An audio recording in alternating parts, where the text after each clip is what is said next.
शहरातील बहुचर्चित म्हाडा घोटाळ्यात आधीच 40हून अधिक बिल्डर्स आणि विकासांवर कारवाईची टांगती तलवार कायम असताना आता एका नव्या जमीन फसवणूक प्रकरणामुळे नाशिकच्या बांधकाम व्यवसायात खळबळ उडाली.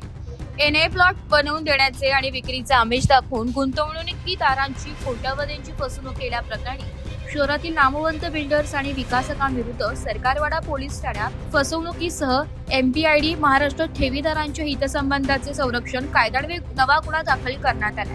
मिळालेल्या माहितीनुसार ॲडव्होकेट हेमंत सुरेश सातबाई वर्ष 53 यांनी दिलेल्या फिर्यादीवरून सरकारवाडा पोलिसांनी मंगळवारी दिनांक 2 जून रोजी रात्री गुन्ह्याची नोंद केली आहे.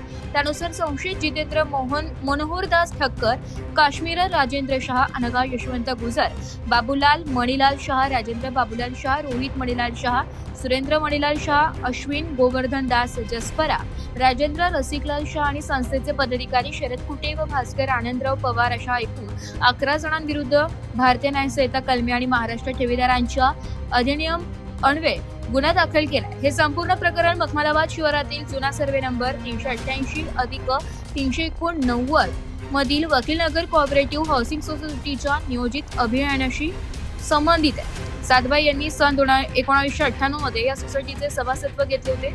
संशयित बिल्डर्सच्या शुभशानी कन्स्ट्रक्शन प्रायव्हेट लिमिटेड या कंपनीने एन प्लॉट विकसित करण्यात येण्याचे आमिष दाखवले होते.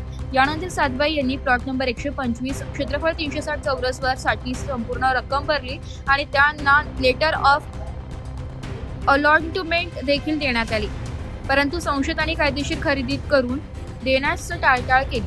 गंभीर बाब म्हणजे आर्थिक फायद्यासाठी संशयित बिल्डर्स आणि संस्था पदाधिकाऱ्यांनी संगनमत करून कट रचला आणि 24 डिसेंबर 2020 रोजी बनावट खरेदी खात्याद्वारे हाच प्लॉट मदालसा पोपटराव देवरे नावाच्या व्यक्तीला परस्पर विकून टाकला. अशाच प्रकारे इतरही अनेक सभासदांची फसवणूक झाल्याचं फिर्यादीत नमूद झाले. वृत्तसंकलन विभाग, एस मराठी न्यूज, नाशिक.